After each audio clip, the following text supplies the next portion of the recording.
La verdad es que me gustaría, pues, que me contaras, pues, tu sentir, bueno, tu historia como tal y tu sentir a través de ello. Fíjate que el 13 de abril yo soy profesora de yoga y yo siempre tengo un grupo, es como decir que subes ¿cómo se llama el volcán El Popocatépetl. Popocatépetl, ese, o hay otro lugar que suben que es como un cerro allá en Puebla, no me acuerdo cómo se llama. Si no me equivoco, es el Iztaccíhuatl.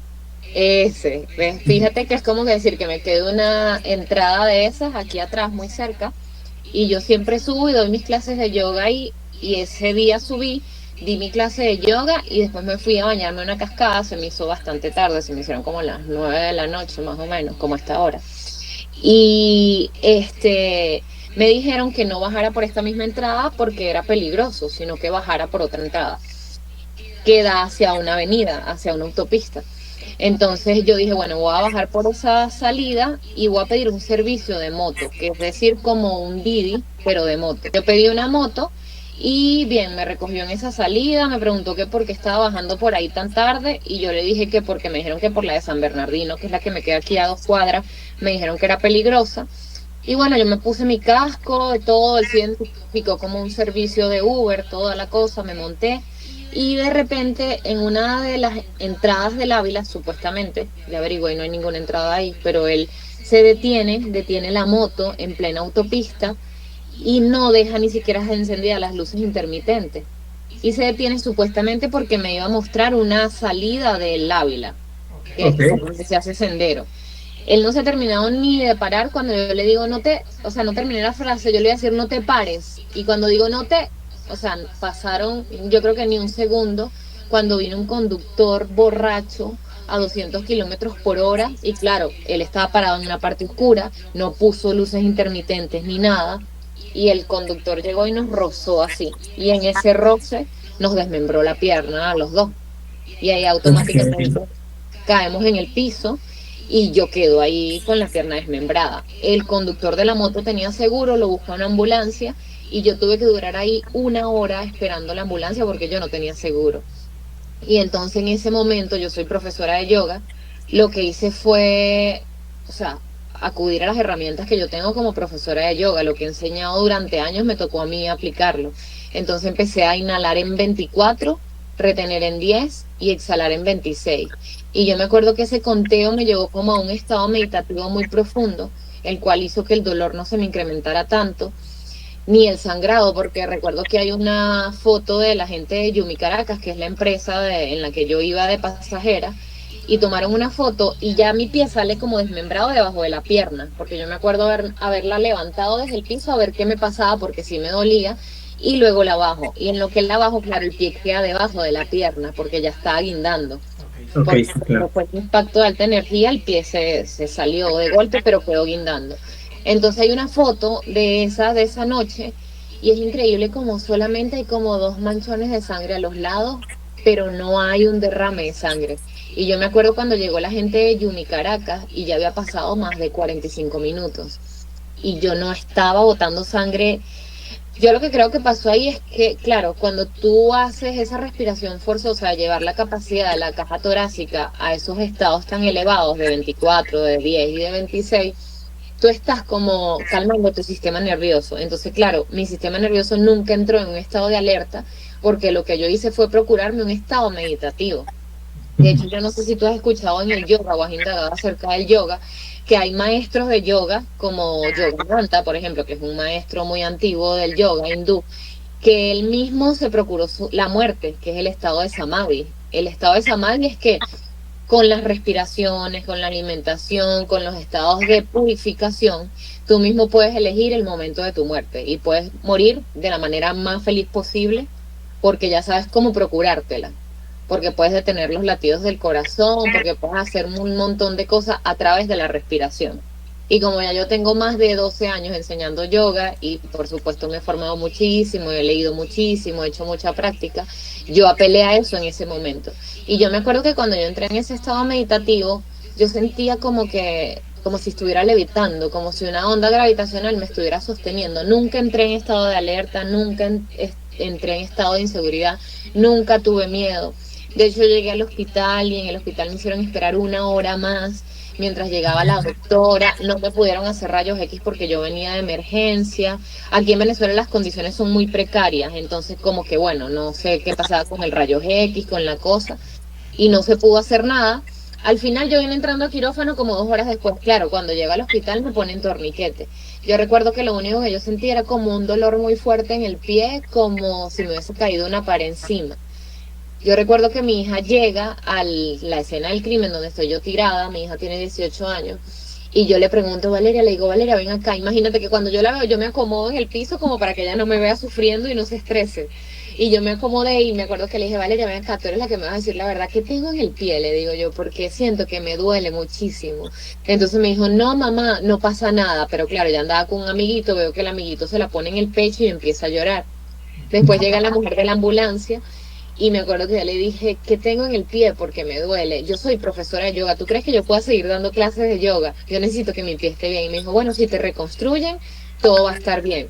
Claro, me mintieron en el momento porque sabían que todavía no iba a llegar la ambulancia. Además, era algo muy grave que no podían utilizar ni anestesia, ni pastillas, ni nada, porque se supone que yo iba a quirófano y nada, no te puedes tomar nada porque puede ser contraproducente. Bueno, llegué al hospital y me acuerdo que lo único que yo repetía como un mantra era, doctora, por favor, sálveme el pie, porque yo soy maestra de yoga y necesito seguir dando clase, y eso era lo único que repetía como un mantra.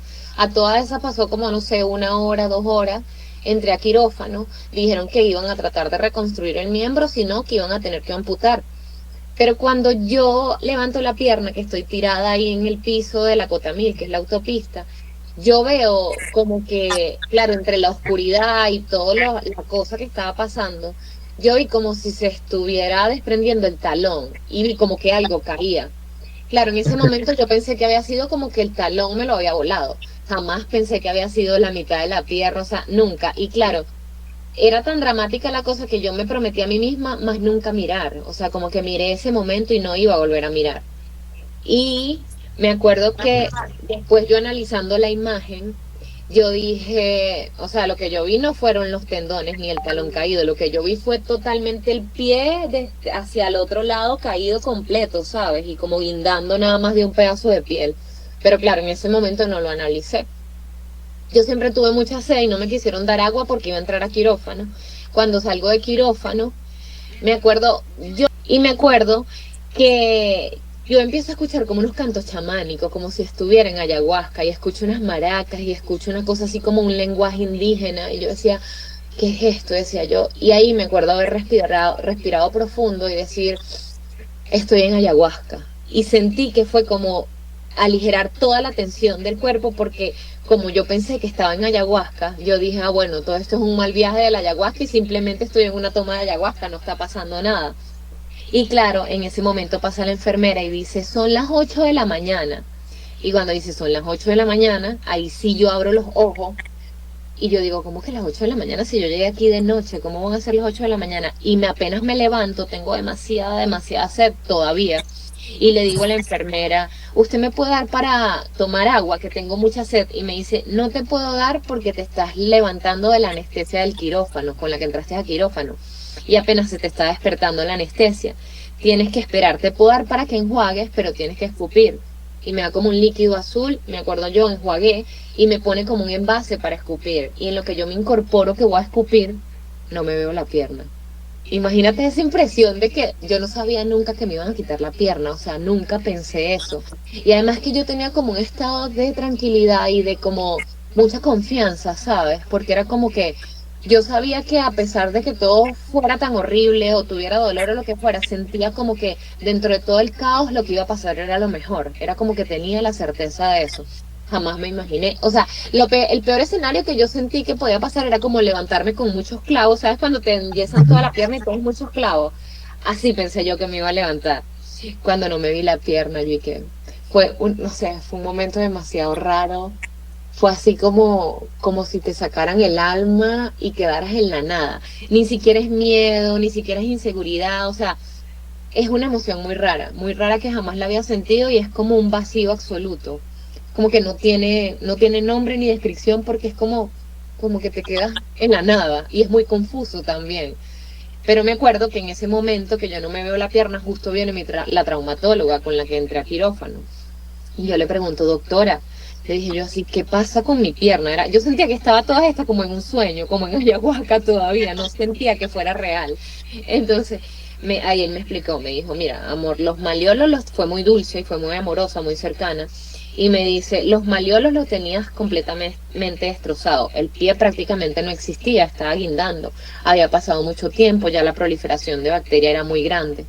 Me dice, nosotros lo mejor que pudimos hacer fue dejarte la articulación de la rodilla, amputar por debajo de la rodilla para que tú puedas tener tu prótesis y puedas continuar con tus clases de yoga. O sea, que lo que yo decía de que yo era maestra de yoga y repetía y una y otra vez sirvió, porque después la traumatólogo me explicó que ellos hacen una primera amputación.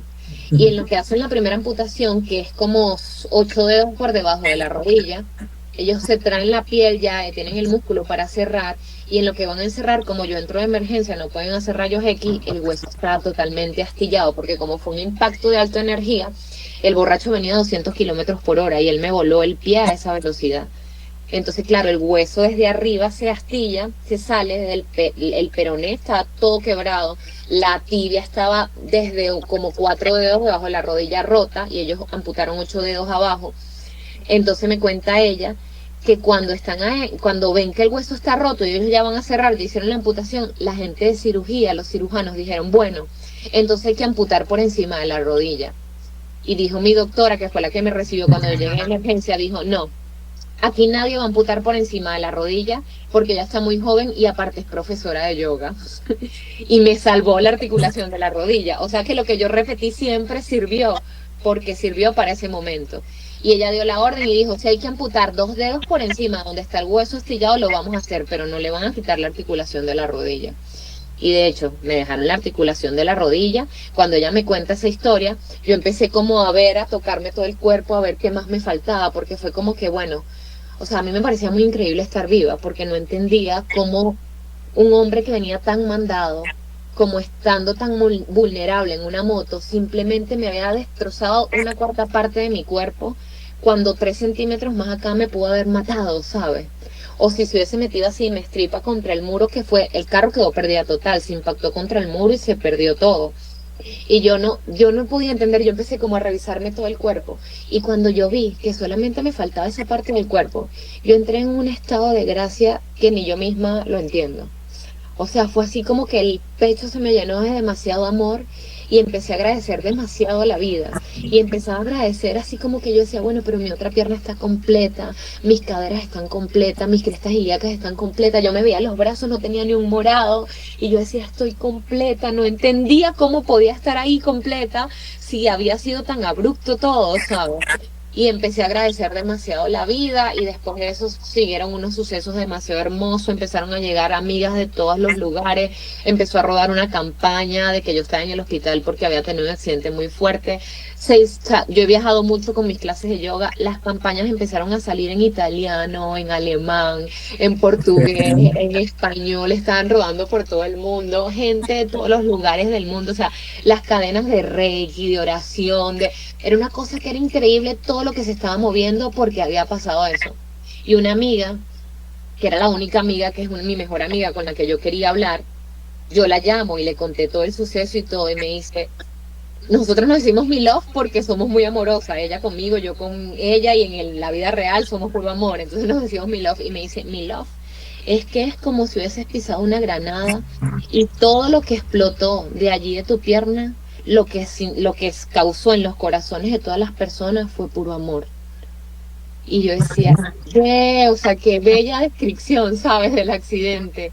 Y de verdad, o sea, era una cosa que era increíble cuando me suben a la sala de donde voy a estar hospitalizada. Aquí en Venezuela, si tú no tienes un contacto en los hospitales, tú te quedas en el área de emergencia esperando que te den el alta. Claro. Y pues teníamos un contacto de una amiga que fue una cosa increíble, era como que todos los hechos se estaban acomodando para que se dieran de la manera que se dieron. Mi hija había salido de rumba, de fiesta con una amiga que, o sea, se acaban de conocer. Y me acuerdo que dejaron el carro estacionado aquí abajo y mi hija quería que yo vigilara el carro toda la noche. Esa noche no dormí viendo por la ventana el carro. Y ellas me acuerdo que en esa conversación que me cuenta mi hija que tuvieron, la chica le dice, no, yo estoy haciendo un posgrado de anestesiología en el hospital tal, le dice así. Y bueno, eso fue días antes del accidente. Y bueno, Valeria, cuando le tocó asumir todo lo que tuvo que asumir, apenas con 18 años, ella le dicen, cuando salen, que ven la emergencia que yo tenía, los doctores le dicen, familiar de Isamar Delgado, le dicen, y Valeria sale por allá, la doctora la ve tan chamita que no tuvo cojones para decirle nada y se devuelve y le dice a uno de los residentes que por favor le dé la información, y la información era que tenía 20 minutos para ir a comprar los insumos, porque si no yo me iba a morir por todo el tiempo que había pasado. Imagínate, era sábado para domingo de Semana Santa, todo estaba cerrado y mi hija no sabía ni qué hacer. De paso estábamos ella y yo aquí solitas, sin más familia ni nada. Ella no sabía a quién llamar, de hecho veía los estados de los amigos, ya se había hecho de madrugada, todo el mundo estaba rumbeando, nadie le contestaba. O sea, era una cosa de que... Y ella dice que unos días antes, ella le había vendido unas cosas a un señor como de 40 años y ella había publicado un estado de que iba a salir con sus amigas y sus amigos, y el hombre le respondió el estado, justamente cuando ella estaba buscando a quién pedirle ayuda. Le responde el estado y ella le dice, mira, en este momento estoy en un proceso de emergencia, mi mamá está en el hospital, yo sé que yo no te conozco casi, pero tú me puedes hacer el favor de venir a ayudarme, porque nada más tengo 20 minutos para salvar la vida de mi mamá. O sea, ¿qué probabilidades había de que ese hombre le dijera que sí en la madrugada y le dijo, sí, tranquila, yo voy para allá? Llegó en tiempo récord, como en los 5 minutos, Valeria salió, buscó todos los insumos y llegó en menos de 20 minutos. Todo estaba cerrado, nada más consiguieron una farmacia súper lejos, abierta, y ahí pudieron conseguir todo. Valeria no tenía ni plata, porque todo el dinero lo manejo yo lo tenía en mi celular, y mi celular se había destrozado en el accidente. O sea, era una cosa, mucha gente se manifestó, ella empezó a escribir, le mandaron plata de muchos lugares. Ay, no, fue una cosa muy como de mucho milagro. Y después, cuando a mí me dan el alta, que me van a dejar en sala de emergencia para recuperarme, en sala de emergencia es horrible porque llegan todos los casos, ¿sabes? Gente tiroteada, gente con todos los casos más horribles.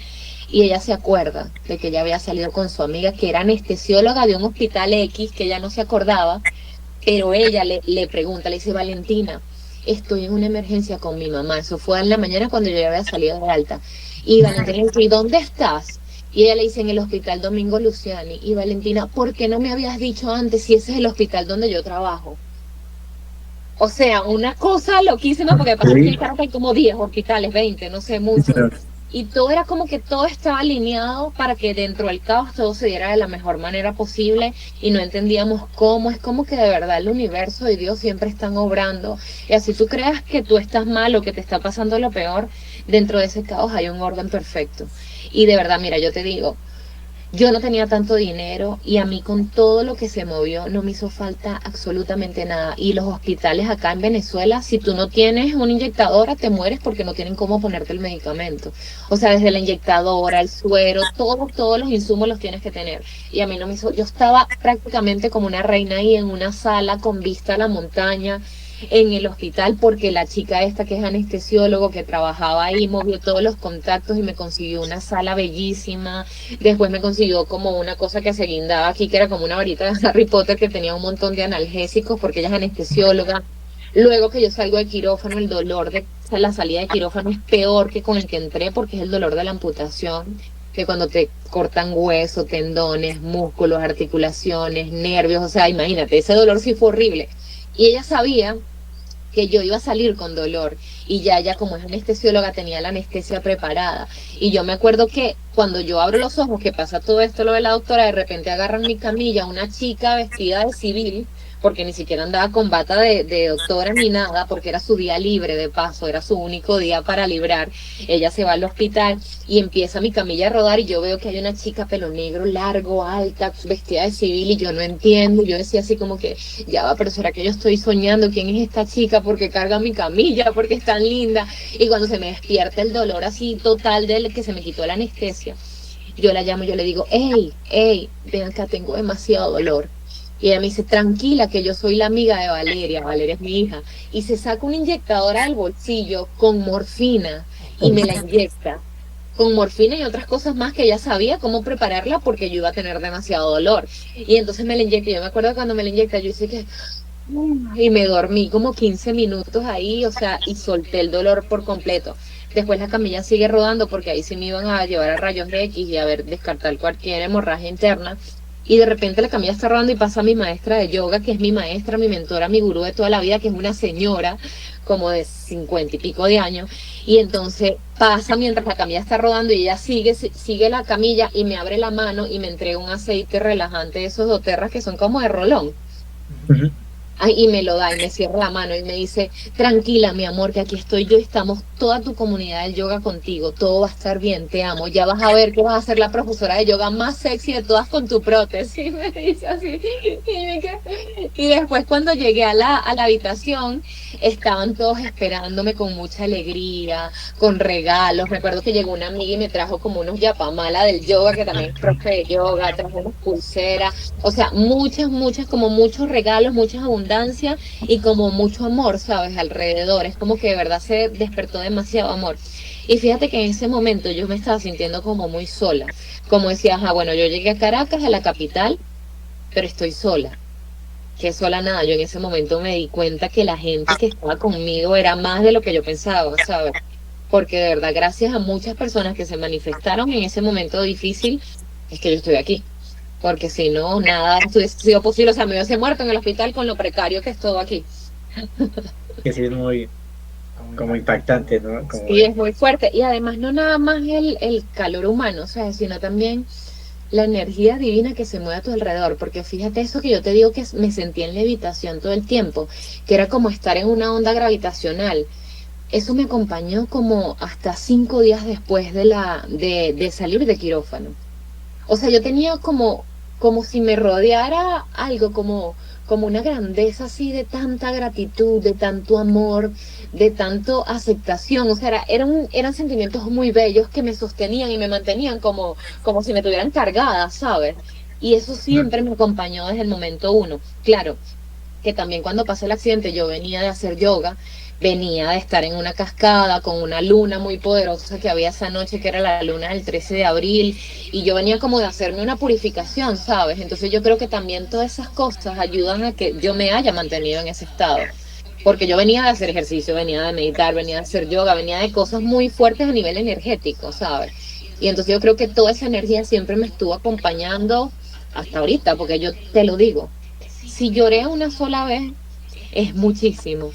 Porque cada vez que yo siento como que quiero como bajonearme o deprimirme, pasan cosas maravillosas. O sea, cada vez pasa una cosa detrás de la otra y es como que no he podido ni siquiera deprimirme. Y eso que ya hasta hoy han pasado 7 meses.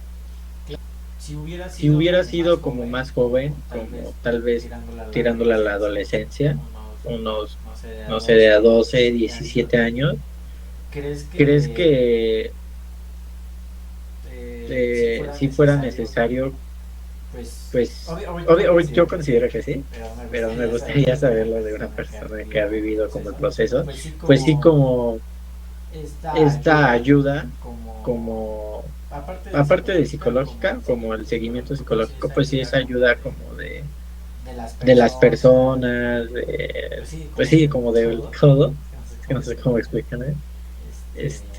Ajá, si hubiera sido un poco más joven, ¿tú qué crees que hubiera servido más en ese caso? O sea,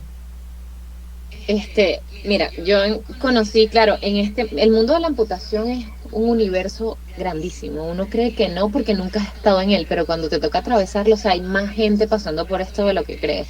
Conocí una chica que está en España, que ahorita es atleta, paraolímpica, y ella le pasó lo mismo que a mí, pero esquiando en España. Ella tenía 18 años y se fue con su grupo de amigas y ella dice que todos los inviernos siempre veía una bajada que era muy fuerte y ella nunca se atrevía a bajarla. Y eso que ella esquiaba desde que era niña, más no era una profesional, pero sí sabía esquiar. Y en una de esas, desconcentrada, hablando con sus amigas, de repente se lanzan y agarra esa bajada. Y ella siempre le tuvo mucho miedo a esa bajada, mucho respeto, nunca se metía. Y cuando ella se da cuenta de que está en esa bajada, como que cae, y en lo que cae, que se levanta, se da cuenta que la bota de esquí está por un lado y que ella está por otro lado. Y junto a la bota de esquí estaba la pierna. Entonces ella tenía 18 años, allá la trasladan, le hacen muchísimas operaciones porque ya trataron de reconstruirla, le quitaron piel de la otra pierna, pasó por unos procesos muy horribles, fueron como, no sé, como 10 intervenciones quirúrgicas, fue demasiado. Y ella dice que cuando ella pasó por eso era como que ella se sentía como una niña que no tenía ni siquiera tanta seguridad en sí misma. Y que cuando eso le pasa, ella hablando con su mamá en el mismo hospital, le dice, mamá, yo no sé qué va a pasar, pero yo quiero hacer deporte, yo quiero ser atleta paraolímpica. Dentro del hospital, ella ya sabía lo que quería antes de salir del hospital y antes de enfrentarse a los retos más grandes que tú te enfrentas en los retos más grandes cuando sales del hospital, porque en el hospital estás asistida por las enfermeras, no te toca caminar, no te das cuenta muy bien qué es lo que pasa. Y ella dice que ella ya sabía y que tenía la seguridad de eso. Y ella cuenta que a los 6 meses ella estaba entrenando para ser atleta paraolímpica. Y ahorita compitió en los Paralímpicos de India. Lleva ya un montón de medallas ganadas. Tiene un cuerpo así súper escultural y usa su prótesis. Y ella le pasó eso a los 18 años y ella dice que eso le cambió la vida para bien. Porque ella dice que tiene una historia antes de eso y una historia después de eso con mucha más fortaleza, con mucha más grandeza. Es que yo creo que todos los procesos que te, como que te llevan a estar al ras de la muerte, te ayudan a que tú como que valores demasiado la vida. Como que si no pasas por eso, ajá, está bien, estás vivo, pero lo conviertes como en un día a día, ¿sabes?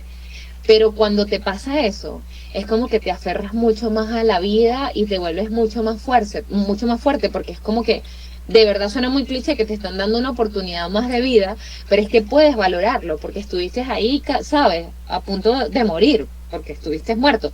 Y ella cuenta que ella estuvo en coma inducido y todo, porque fue muchísimas intervenciones quirúrgicas, pero que desde el momento que estaba en el hospital ella estaba clara que era lo que quería y para qué.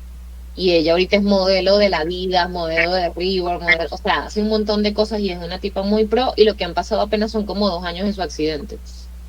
Ok, bueno, escuchando esto, para ti, ¿cuál fueron, pues sí, el proceso más duro después de salir del hospital?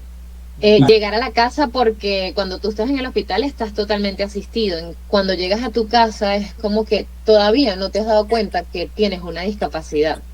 Entonces, como que claro, cuando llegas a tu espacio, a tu área de confort, a mí me pasó que el mismo día del alta, yo llegué al apartamento y yo dije, después de haber estado 16 días en el hospital, yo lo más que quería era estar en mi casa ya. Entonces cuando me meto a bañar en una sillita, me acuerdo que me levanté, me paré, me fui saltando hasta la cama. De hecho aquí había mucha ayuda porque estaba mi mamá, estaba mi hija, estaba una amiga que había venido de otra región, de Mérida, y estábamos aquí todas. Y yo me acuerdo que yo veo el closet y en lo que veo el closet, yo quería como taparme la pierna y me pongo una bata de seda como de geisha, me acuerdo yo que me tapa la pierna y me regreso saltando a la cama y me siento.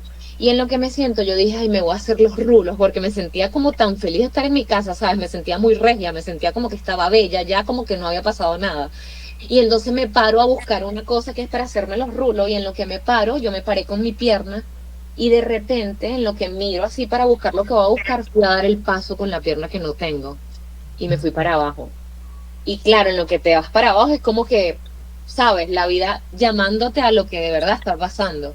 Y me caí, y ahí me caí, llegaron todas al cuarto, pero ¿por qué no me esperaste? No sé qué. Y yo empecé a llorar, así que me sentí tan como tan inútil. Y después el día a día es muy duro, porque, o sea, nada más pararte al baño ya es un gran esfuerzo. Porque, por ejemplo, a mí me pasa que mi cuerpo estaba acostumbrado a 38 años de estar con la pierna. Y otra cosa que es muy importante resaltar es que cuando pasa un evento así de fuerte, de trágico, cuando tú pierdes un miembro por un impacto de alta energía que le llaman los traumatólogos, los nervios quedan choqueados. Entonces, ¿qué pasa? Como fue tan abrupto y fue tan rápido, es como cuando tú enchufas un cable al enchufe y cortas ese cable, pero los cables que están pegados al enchufe siguen enviando la corriente. Lo mismo pasa en el cuerpo. Cuando los nervios quedan rotos así abruptamente, el cerebro sigue enviando la información y el mapeo del cuerpo como si tú tuvieras el miembro. Entonces yo podía sentir el estímulo de los dedos, del empeine, del tobillo, el dolor del accidente. Y ese dolor era muy fuerte, eso le llaman dolor del miembro fantasma. Y existe porque el cuerpo te está mandando información como si estuviera el miembro todavía allí. Luego me entero que en Guadalajara es el único lugar de Latinoamérica que hacen esa operación y es porque está un médico, no sé si musulmán, no sé de dónde es, hacen una inervación.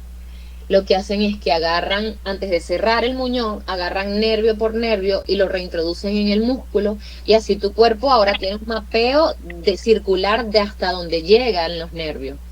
No te sigue enviando información como si estuviera el mapeo completo del cerebro, que es lo que el cerebro está acostumbrado a hacer. Y entonces, Ok, ok. sí, pero no, claro, yo no, ya el muñón estaba cerrado, yo no me iba a someter a otra intervención quirúrgica, así que estuve muy medicada. Aparte de que me caí y cuando me caí se hizo un edema encima del edema de la cicatrización que habían hecho en el muñón y eso fue terrible, me mandaron medicamentos muy, muy fuertes para que pudiera estar dopada, pudiera estar tranquila y prácticamente yo estuve 3 meses en, te puedo decir, casi que un coma inducido porque los medicamentos eran muy, muy fuertes. Ok, y bueno, de la parte de tu familia, ¿cuáles crees que hayan sido como las cosas como que más se le dificultaron? Pues sí, después como en el proceso de recuperación, ¿hubo Sí, algún momento en específico, algo que se hayan, pues sí, luego, explicado? luego de esa caída, como se hizo un edema encima de la cicatrización, el muñón tenía que tardar 2 meses y medio para cicatrizar y casi que tardó 3. Entonces, claro, el hecho de que no cicatrizara, de que yo lo viera supurando, de que los puntos no cerraran, de que todo el tiempo estaba eso ahí, claro, primero los 2 meses estuvo con gasas muy cerrado y solamente me hacían las curas en el hospital. Luego cuando la doctora se dio cuenta de que no cicatrizaba, ella me dijo, te lo voy a dejar abierto. Te vas a poner mucho, mucho alcohol y hay que dejar que respire. Entonces, claro, tener eso abierto era como un drama, porque los hilos que salían así, las puntas, me rozaban con la sábana, con todo, me dolía muchísimo. No, era terrible. El proceso de cicatrización para mí fue terrible y lo que más me costó fue estar tranquila y estar sin, ¿sabes? Sin hacer yoga, moviéndome, ¿sabes? Moviendo el Claro. cuerpo para mí era una cosa terrible. Y otra cosa que pasó durante el hospital es que, claro, como yo tengo las herramientas del yoga, yo empecé a procurarme una meditación que es muy potente, que es traer la energía desde la base, desde el chakra raíz hasta el chakra corona, y luego ahí haces conexión con la grandeza. Cuando yo empiezo a hacer esa meditación, que siempre la hacía en mis clases, yo no sé si es porque estás en un momento de vulnerabilidad, si estás bajo los efectos del medicamento o porque de verdad logras una conexión muy fuerte porque estás como en ese foco nada más, ¿sabes? Es como que no hay ninguna distracción y estás ahí para eso. Yo tenía mucho dolor en el cuerpo y en el hospital, yo empecé a hacerme esas meditaciones a mí misma con los ojos cerrados y mi hija me dice, mamá, es que cada vez que empiezas a meditar estás abriendo la boca y volteando los ojos. Y yo empecé a sentir que yo estaba haciendo eso a propósito porque yo estaba dejando de sentir el cuerpo físico. Y de verdad había un desprendimiento del cuerpo muy fuerte, donde yo sentía que llegaba a un lugar que no existía absolutamente nada. Era como que quedaba todo en un vacío muy grande y yo dejaba hasta de sentir el cuerpo, la identificación con lo que soy, o sea, era verdaderamente la nada. Y en ese momento yo me estaba desprendiendo del cuerpo. Y me acuerdo que una noche yo le digo a mi hija, lo más duro fue ver a mi hija cómo tenía que asumir todo sin ni siquiera ella saber qué era lo que estaba haciendo. Porque, o sea, primero la edad estaba muy pequeña, 18 años, ella fue la primera que estuvo conmigo esos primeros 5 días de hospitalización y de accidente y de todo, la primera, la única que estuvo conmigo como familiar en las noches, quedándose y todo, fue ella. Entonces, claro, eso para mí como mamá, que estoy acostumbrada, que soy la que hago todo, ¿sabes? La que proveo, aparte la tenía muy mimada porque ella yo hasta le cocinaba, le hacía todo, todísimo, prácticamente ya no hacía nada de esas cosas que son el rol de la gente grande, ¿sabes? En un hogar. Entonces, claro, yo la veía cuando llegaban los doctores y le decían, mira, que tienes que hacer estos exámenes. Y ella se quedaba así como que, ¿con qué se come eso? ¿Sabes? ¿Qué exámenes son esos? Pero lo hacía. Cuando le decían, tienes que bajar a buscar el laboratorio no sé dónde, y ella lo hacía. Entonces, como verla asumiendo todas esas cosas, a mí me provocaba, te lo juro, pararme como de la camilla y asistirla. Y eso me causó como mucho, mucho estrés porque yo quería hacer las cosas, pero ¿cómo? Si en ese momento estaba recién de la amputación, no podía hacer absolutamente nada. Hasta que el tercer día yo dije, bueno, ya lo voy a soltar. Empecé a hacer estas meditaciones y una noche ya, yo la llamo y yo le digo, Valeria, ven acá. Yo sentí que de verdad en esas meditaciones yo podía decidir si quedarme de ese lado donde no había nada y no sentía el cuerpo o quedarme en el lado donde estaba el dolor y estaba pasando, habitando todo lo que estaba pasando, ¿sabes? Y la llamo y le agarro la mano y le digo, hija, yo creo que en cualquier momento yo me puedo desprender de este plano físico y tú tienes que ser muy valiente, yo sé que va a ser muy duro, pero lo tienes que asumir. Y llegó y se me acercó y me dijo, mamá, si tú haces eso, si tú te vas, me dijo, yo me suicido. Pregúntame, han pasado 7 meses y yo no he vuelto a hacer esa meditación más nunca, más nunca. ¿Hay alguna institución que haya ayudado pues, para bien, o sea, como una ONG o demás? ¿Y crees que si haya como, pues, independientes, que hubiera como algún servicio que ayudara o demás? ¿Sí crees que fuera importante? ¿O crees que sí ayudaría demasiado a personas que, pues sí, pues, lamentablemente a veces no podrían obtener, pues sí, esos servicios, porque lo en sí Es que consista.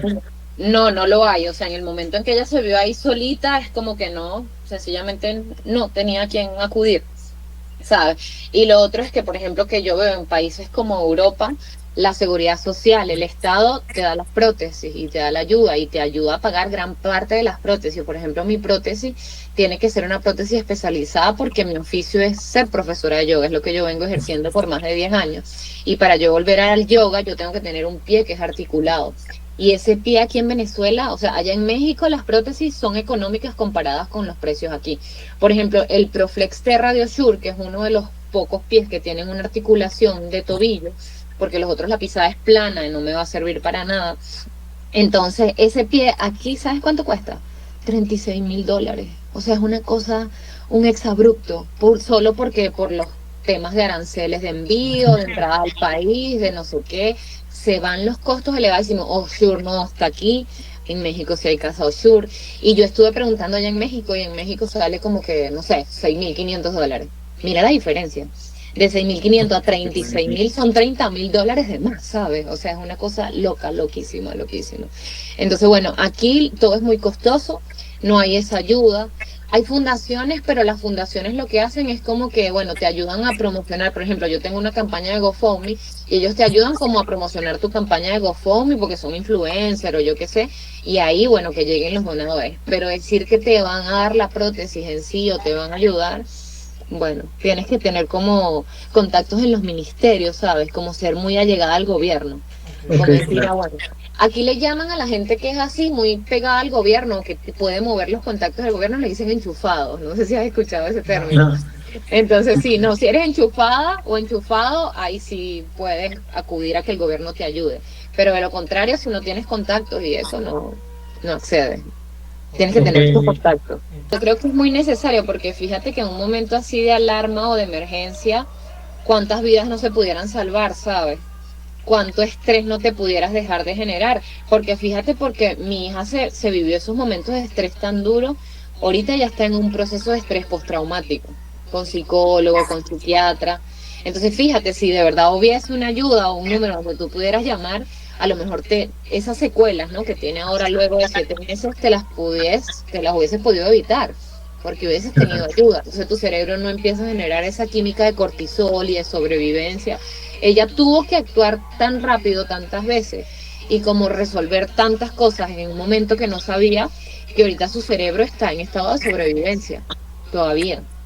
Si hace falta, porque desarrollo. fíjate, hace mucha falta, porque mi hija me dice, mamá, ahorita todo me parece tan pesado, ¿sabes? Hasta bañarme. Yo quisiera irme a un retiro donde pudiera estar asistida, ¿sabes? Meditando, comiendo sano, estar tranquila. Y eso es lo que necesita, ¿sabes? Como quitar un poco la sobrecarga.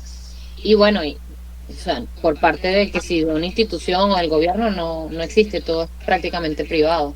Porque yo creo que cuando pasan así, no es como, ¿sabes? Como buscar el por qué, o porque ese hombre se paró ahí, o porque el borracho me atropelló, o porque bajé por este lado y no por el otro. O sea, es como que no buscar el por qué, sino el para qué. Y yo me he dado cuenta de que con esta situación que ha pasado, me he vuelto fuente de inspiración para muchísimas personas. Y yo creo que cuando tú puedes ayudar a alguien con tu historia, ya eso es ganancia, ¿sabes? Así haya sido muy abrupto, así haya sido muy duro, pero si uno se vuelve en inspiración para ayudar a personas que están pasando por procesos iguales o más difíciles o menos difíciles, yo creo que ahí ya está el propósito de todo. Sí, Puede existir a través de los procesos de cada quien, ¿sabes? También como respetar esos procesos de diversidad, de diferencia, tanto física como emocional, cultural. Yo creo que en el fondo, o sea, el hecho de que seamos humanos nos hace humanos un espíritu y un corazón y el alma. Y todo lo demás ya es como que, bueno, las diversidades y las diferencias están ahí para ser abrazadas, ¿sabes? Y compartidas. Y es hermoso. Nada, esta humanidad siento que es bellísima, pero pudiera ser más hermosa si nos aceptamos como somos y hubiese mucha más apertura a toda la diversidad que somos. sí,